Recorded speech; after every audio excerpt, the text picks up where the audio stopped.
Ya dije bien claro por qué.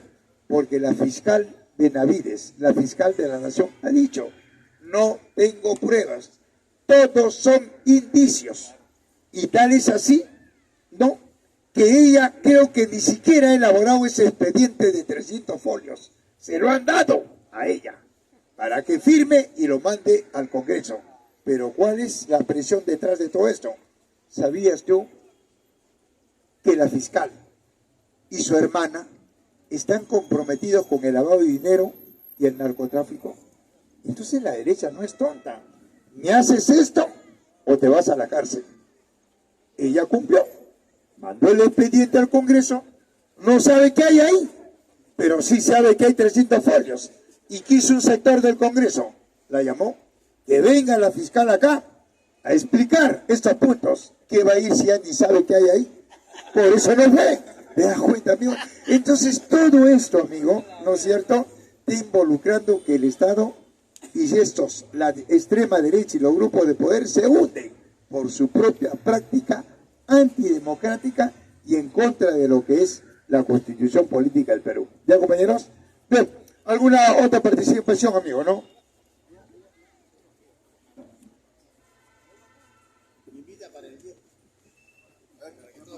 Sí, acá vamos. Profesor, quisiera que nos explicara la importancia de la ideología, puesto que el congresista de Renovación Popular, Alejandro Muñante, del Congreso, está proponiendo para desideologizar, eliminar el Ministerio de la Cultura, el Ministerio del Medio Ambiente, el Ministerio de Desarrollo e Inclusión Social.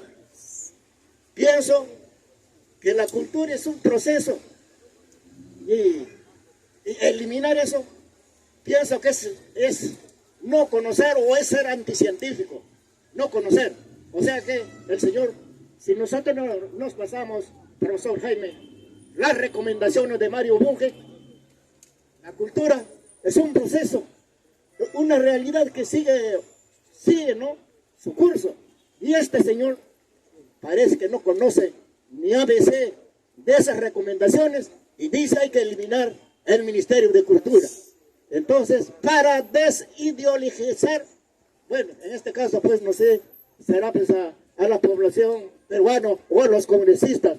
Y por eso yo quisiera la gran importancia que es la ideología, porque yo considero, pues, que la ideología es importante.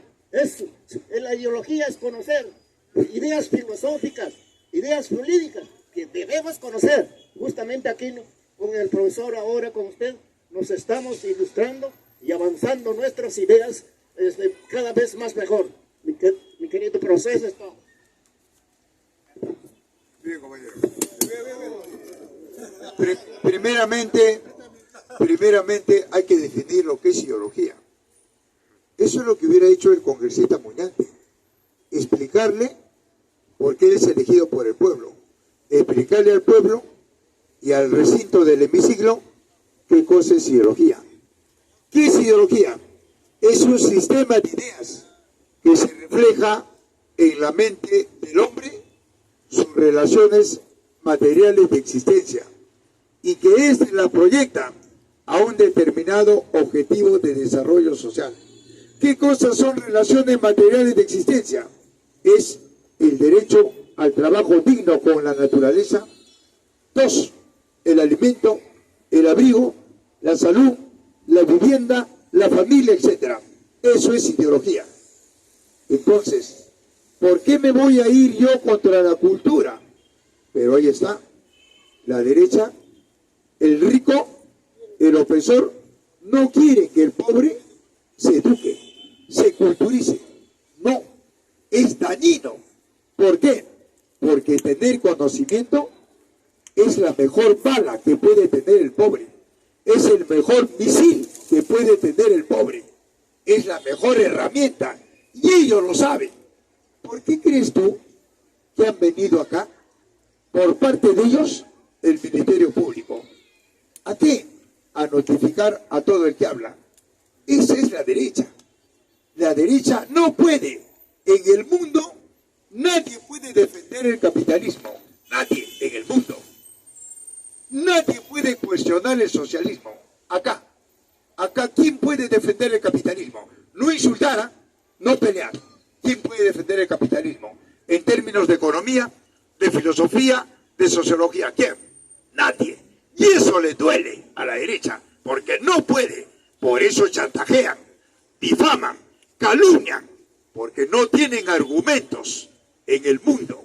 Por eso el capitalismo se hunde y el socialismo surge, justamente porque no hay desarrollo de ningún país en el mundo. Y los que se han desarrollado son grupos de poder, me dejo entender, a costa del trabajo de la mayoría. Y soy pues compañero. Bien compañero, de repente otra participación, ¿no? Sí. Sí, amigo, ninguna. Prosigo si es que no hay. ¿Alguna participación? De repente, o alguna pregunta, o de repente no estás de acuerdo con mis ideas, y eso es bueno, compañero. Sí. Compañero, muy buenas tardes. Quien les saluda, soy dirigente de la Federación del Adulto Mayor y Personas con Discapacidad del distrito más grande del Perú, San Juan del Lurigancho. He venido a participar en primer lugar para felicitarle acá al gran maestro que viene ilustrando con realidades cómo está viviendo en nuestro país. Y esta es la oportunidad donde que nos une acciones y esfuerzos de todos los peruanos que conocemos cómo vienen saqueando, destrozando nuestro país. Nos utiliza como simple juguete estos políticos con su dinero que tienen. Entonces mi invocación, yo creo que tenemos una gran oportunidad de cambiar la historia de nuestro país. Para ello, este 10 de noviembre, tenemos que unir acciones y esfuerzos todas las organizaciones, pueblos, vecinos, organizaciones populares, sociales. Es por eso que he venido hoy acá a hacerme presente como dirigente de la Federación de Adultos Mayores y Personas con Discapacidad. Así, mi hermano, un abrazo, un aplauso y sigamos luchando, haciendo fuerza. Gracias, maestro. Bien, compañero. ¿Ya ve lo que le dije? Ahí está. Ya todos los dirigentes saben que el 10 es la gran marcha. Van a salir millones en las provincias también, en las regiones. ¿Por qué? Porque la derecha ya llegó al tope, ya no va más. Ya prácticamente ha vulnerado a cada segundo, a cada hora, los derechos de las grandes mayorías, de los 33 millones de pobres. Y con esto han rematado. Mira lo que han dicho. Su carta de presentación para el 2026. ¿Cuál es su carta de presentación de ellos? Ahí está. La carta de presentación de ellos es López Aliaga. Toda la derecha votó por López Aliaga. Y ahí está. Ahí está el hombre más inteligente que Castillo, que es lo primero que ha dicho. Voy a sacar al presidente Castillo. Voy a sacar a los corruptos, señor López Aliaga. Háblenos de gestión municipal. ¿Qué entiende usted por gestión municipal?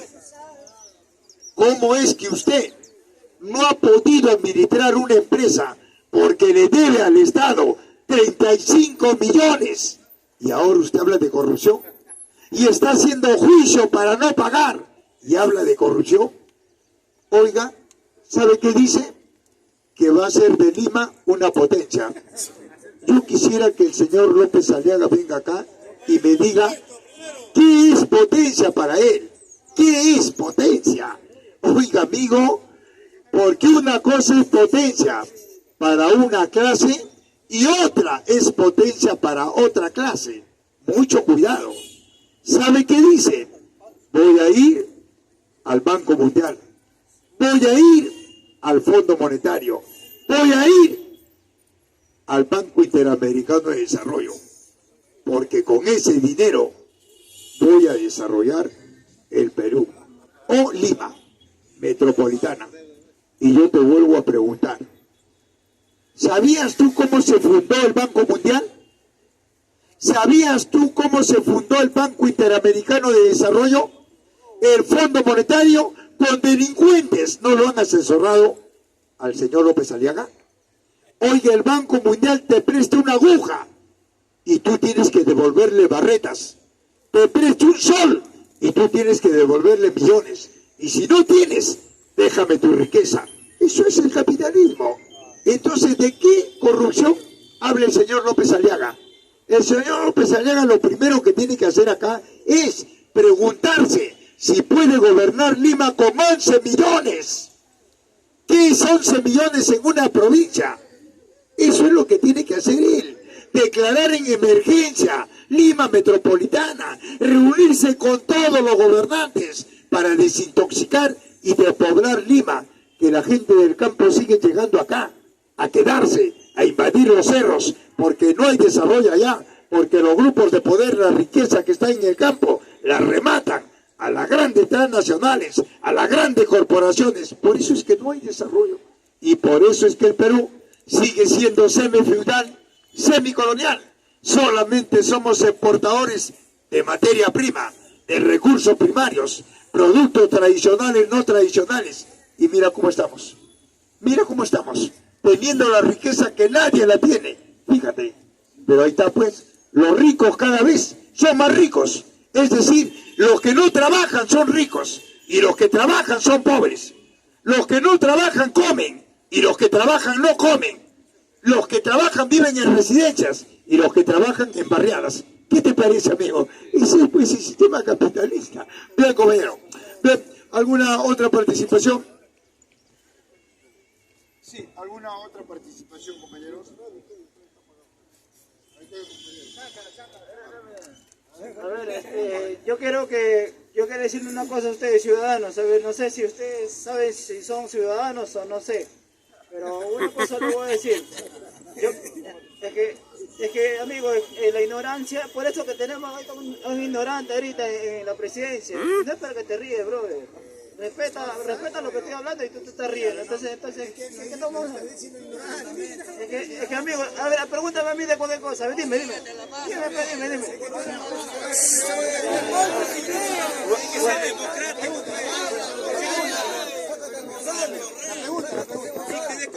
A ver, señor Jaime, antes hablabas tú de, ¿cómo se llama?, de lo que es potencia. Mira, yo lo voy a decir acá a todos los presentes. Ahorita Francia es potencia, China es potencia, Japón es potencia. ¿Por qué? Porque ellos se han desarrollado desde su estudio, desde el instituto superior, se han desarrollado a lo que ellos son. Por ejemplo, Japón es tecnológico, se han preparado poco por poco, han ido avanzando. Entonces, yo le felicito acá al señor Jaime por la expresión acá en la vía pública que está dando, y yo quiero, y con lo que dije ciudadano, es que quiero que saber si son ignorantes o no son ignorantes. Eso era mi punto de vista. Y yo estoy indignado con esta presidencia que está, porque yo quisiera que se vaya el señor, ese señor, y se vaya toda esa pudrición de los 200 años que está ahorita gobernando el capitalismo. Nada más. Bien, compañeros. Miren, compañeros, es que acá bienvenidos todas las ideas, compañeros. Hay compañeros que de repente no pueden hacer un balance, pero no es culpa nuestra, pues, compañeros, ¿ya? Todos ignoramos algo, todos somos ignorantes. Toda la humanidad ignora algo, yo ignoro algo, y ustedes también, ¿ya, compañeros? Entonces, hay que guardar un respeto. Miren, compañeros, hay dos clases de potencia. Una es potencia para el capitalismo y otra es potencia para el socialismo. Potencia para el capitalismo, ¿qué es? Cuando un país, ya lo dijo el amigo, cuando un país tiene sus rascacielos, sus industrias y una clase dominante la controla. En cambio, para el socialismo, ¿qué es potencia? Cuando su población, cuando las grandes mayorías están a la altura de la industria y son ellas las que manejan la balanza comercial. ¿Me dejo entender? Entonces el término potencia tiene sello de clase. ¿Ya, compañeros? ¿Alguna otra pregunta, compañeros? Sí. ¿Alguna otra participación? ¿Ninguna? Sí, adelante, amigo. Dale. Chamo.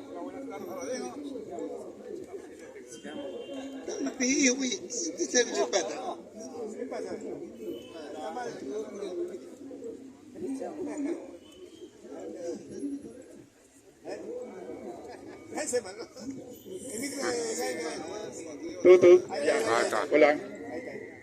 Muy buenas tardes. Mi nombre es Jason Herrera, soy ciudadano colombiano. Estoy de visita en Perú. Colombia, Petro. Tenemos actualmente un presidente de izquierda que se llama Gustavo Petro Urrego. Hasta ahora pues estamos probando con la izquierda porque nunca habíamos tenido un presidente de izquierda en la historia de Colombia. Al parecer el hombre pues es muy inteligente, es una eminencia a nivel nacional. Tiene un pasado que fue en los años 70, 80, fue guerrillero. Sin embargo, hoy en día lo que se conoce como guerrillero hoy en día es muy diferente a lo que se conocía como guerrillero hace 30 años o 40 años. Esos eran unos guerrilleros ideológicos que iban contra el Estado, pues contra la opresión del Estado hacia el pueblo. Y hoy en día lo que conocemos como guerrillas son narcotraficantes, asesinos. Estoy recién llegado a Perú, donde estoy haciendo un recorrido, quiero conocer el bello país de Perú, hermano país de Perú. Y he quedado asombrado de que en el mundo entero, yo he recorrido ya aproximadamente 13 países. En estos últimos años me he dedicado como a viajar. Y he podido ver cómo después de la pandemia en el mundo ha habido un desajuste económico muy bárbaro. Hay un antes de la pandemia y un después de la pandemia. Actualmente en el mundo estamos viviendo una inflación bastante alta en Europa, en Estados Unidos, en toda Latinoamérica, pero he notado que en Perú no ha llegado a gran escala. En Colombia actualmente estamos pagando por un 200 y hasta 300% de la inflación. Es decir, un huevo de gallina que costaba 300 pesos colombianos, hoy en día tenemos que pagar 700 pesos por él. Eso supera el 100%. Y hay alimentos como el aceite de cocina, que es extraído de la palma, que nosotros mismos lo producimos y sin embargo tenemos que pagar hasta el 300% más en estos momentos después de la pandemia. Todos los alimentos que provienen del campo tenemos que repagarlos.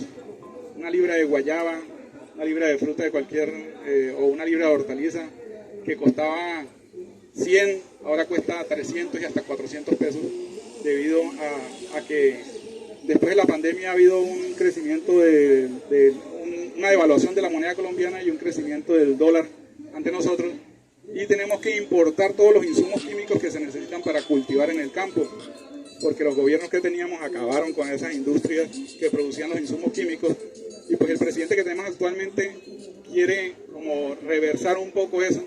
No puede ser un mesías que todo lo va a solucionar de la noche a la mañana, pero sí quiere como devolverle al pueblo lo que era de ellos, lo que el colombiano de a pie o el ciudadano de a pie tenía, que el gobierno opresor se lo quitó para volverse ellos mucho más ricos y que el pobre se mantenga allí.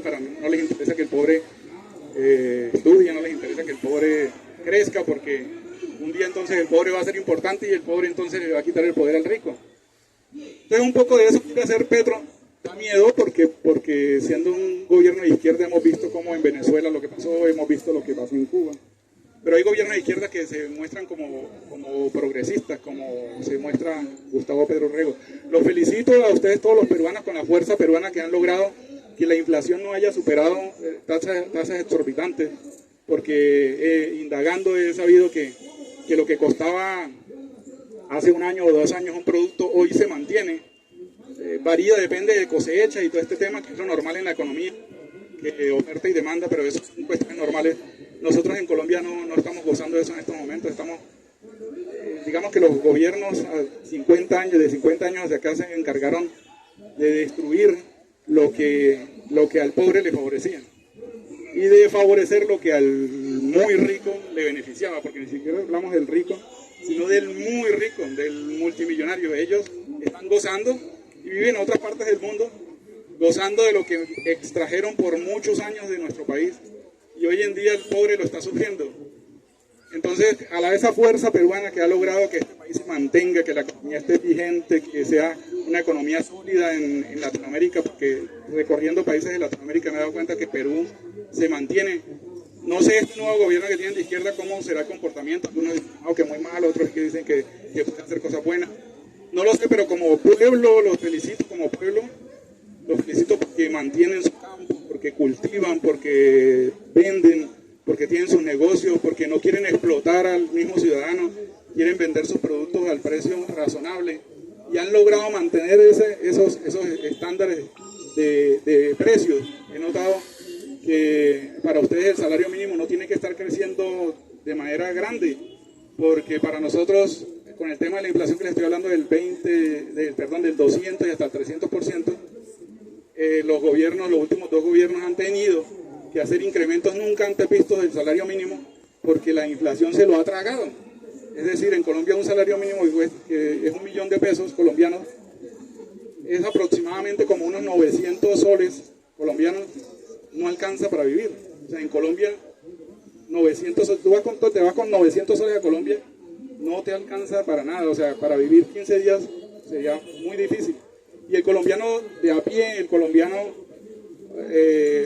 digamos, de escasos recursos, ha tenido que sobrevivir con ese salario cuando lo tiene, porque hay otros muchos que no lo tienen. Entonces, cuando lo tiene, ha tenido que sobrevivir con ese salario mínimo de 1 millón de pesos, que equivale más o menos a 800, 900 soles, pero allá en Colombia no rinde como aquí. Esos 800 soles, aquí tú podrías de pronto lograr vivir, sobrevivir un mes, pero en Colombia la gente tiene que hacer milagros con esos 800 soles o 1 millón de pesos colombianos. Yo de verdad entonces quiero dar pues ustedes mismos se den un fuerte aplauso por ser un pueblo tan guerrero, tan fuerte, tan entregado, tan capaz. No felicito a los políticos, felicito al pueblo que ha sido tan capaz de sostenerse en medio de toda esta crisis mundial. En el mundo entero tenemos una crisis, como les mencionaba, en la que los mismos europeos están pagando hasta el doble por sus productos. Nosotros aquí en Perú, ustedes aquí en Perú, no están sufriendo por eso. Entonces, gracias por la intervención, gracias por escucharme, que tengan un excelente día. Voy a seguir conociendo Perú, que me parece hermosísimo, con mi mamá, que me la trae. Bien, compañeros, hemos escuchado a un hombre más de Latinoamérica, a un colombiano, y lo que yo quería precisar es lo siguiente: un guerrillero es guerrillero o no es guerrillero, pero no puede haber un guerrillero narco. Otra cosa es que ese apelativo la coloque el capitalismo, porque ahora en el mundo entero todo aquel que defiende al pobre automáticamente es tipificado como terrorista. Ese es un mandato del capitalismo. El capitalismo no quiere que nadie se meta a defender al pobre, que nadie sea dirigente. Déjame a mí, que yo vivo de ellos, y aquel que quiere defenderlo, para eso tengo las líneas cabegráficas, la prensa, lo chantajeo, lo difamo, lo calumnio. Oiga, el compañero habló de Gustavo Petro, es completamente cierto. Para el capitalismo, Petro es un terrorista. Pero ¿por qué el pueblo colombiano lo eligió? ¿Por qué? Porque mira lo que hizo Iván Duque. Carta del Imperio, masacró al pueblo colombiano. Oiga, asesinó niños, estudiantes, obreros, campesinos, y el pueblo colombiano dijo, ya no, mejor Gustavo Petro. Gustavo Petro, una vez que ganó las elecciones en Colombia, ¿sabe lo primero que dijo? Amnistía general para todos los presos políticos. Y salieron los dirigentes estudiantiles, obreros, barriales, campesinos libres. 2. ¿Sabe lo que dijo Gustavo Petro? Le dio 48 horas para que las enclaves militares norteamericanas, las bases militares norteamericanas acantonadas en la frontera con Venezuela, se retiren. Y por último, Petro dijo no a la OTAN, no a este engendro corporativo militarista que es un brazo del capitalismo para poder ocupar territorios y extraer su riqueza. Fíjate. Entonces, compañero, nosotros creemos que el capitalismo en el mundo va perdiendo autonomía. El capitalismo en el mundo va perdiendo los mercados. Mira la doctrina de Monroe, mandatario norteamericano. Él dijo, América para los norteamericanos. Y ahí está. Mira el consenso de Washington. Se fue por los suelos. ¿Por qué? Porque Norteamérica perdió Honduras con Xiomara. Perdió El Salvador, Bukele. Perdió Nicaragua. Perdió Cuba. Perdió México. Perdió Venezuela. Bolivia. Es decir, amigo, hoy el capitalismo agoniza en el planeta. Y como agoniza, ahí está pues, buscó un mercado para solventar su economía, Ucrania. Oiga, pero le salió mal. ¿Por qué? Porque el 85% del pueblo ucraniano le dijo no al contubernio de Zelensky con la OTAN. Y ahí están las consecuencias. Oiga, no pudo en Ucrania porque Norteamérica sabía que Ucrania es uno de los primeros países en el mundo en la producción del grano. Ucrania tiene el trigo, el maíz, la papa, los hidrocarburos, el petróleo, el gas, el acero, etc. Y eso quería Norteamérica con ese fascista mandatario ucraniano, Zelensky. Y le salió mal. ¿Qué más quería? Ocupar Ucrania, luego Crimea, el Mar Negro, el gas, el petróleo y el Mediterráneo para controlar el comercio en el planeta. Oiga, recuerda que Ucrania fue un distrito de la URSS, de la Unión de Repúblicas Socialistas, y recuerda que ahora Ucrania, el 85% del pueblo es ruso, y Zelensky quiere la raza superior. Zelensky no puede ver a la gente de color, no puede ver al judío, no puede ver al comunista, no puede ver al que habla ruso. Por eso es que el pueblo se le ha ido encima. Por eso, ¿qué dice esta prensa sucia del Perú? Que Rusia quiere invadir Ucrania. No, no, no. Es el capitalismo. ¿Quién está detrás de Zelensky? La OTAN con Norteamérica. ¿Quién más? La Unión Europea. ¿Quién más? Las Naciones Unidas. El Vaticano. Y no puede porque el pueblo ucraniano le pidió que intervenga Rusia. Eso es lo que está pasando. La guerra entre el pueblo ucraniano y Zelensky. Detrás de Zelensky lo que ya dije. Y detrás del pueblo ucraniano Rusia. Y tal es así que Vladimir Putin dio una salida democrática. ¿Qué dijo Putin? Que la única salida en Ucrania son las elecciones. Y hará cuestión de 3 meses. Recién se dieron las elecciones por regiones. ¿Quién está arrasando? Rusia con más del 95%. Por eso es que están desesperados. Por eso es que John Biden le dio la orden a los mandatarios europeos para que rompen relaciones con Rusia. Y Rusia dijo, ¿ya no quieres que sea proveedor? Bien, le bajó la palanca. Ahora Europa agoniza, no tiene calefacción, no tiene aire acondicionado y los pueblos se están yendo contra sus mandatarios, contra su... ¿Qué te parece, amigo? Y eso debe fijarte esta prensa, pero esta prensa no te va a decir eso. Oiga, Norteamérica quiso Taiwán y le salió la China. Ahora está sustrayendo petróleo de Siria, Damasco, 70.000 barriles de petróleo diarios. ¿Por qué? Porque con esa injerencia norteamericana en Ucrania, el crudo del barril en el mercado internacional, oiga, atravesó de lo que estaba en 70 a más de 140.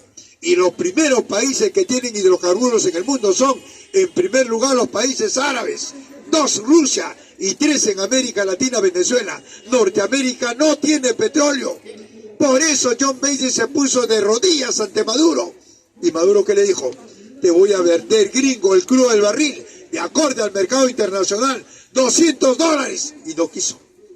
Hoy en día está cogiendo su reserva, que le sustrajo, ¿a quién? A Siria, Damasco, Afganistán, Pakistán, el Medio Oriente, el 90, ¿no acuerdas? Irak, Irán. Oiga, se le acaba. Por eso Norteamérica está desesperado. El capitalismo en el mundo se hunde y el comunismo florece. ¿Qué te parece? Bien, compañero. Bien. ¿Alguna otra participación, amigo? Sí.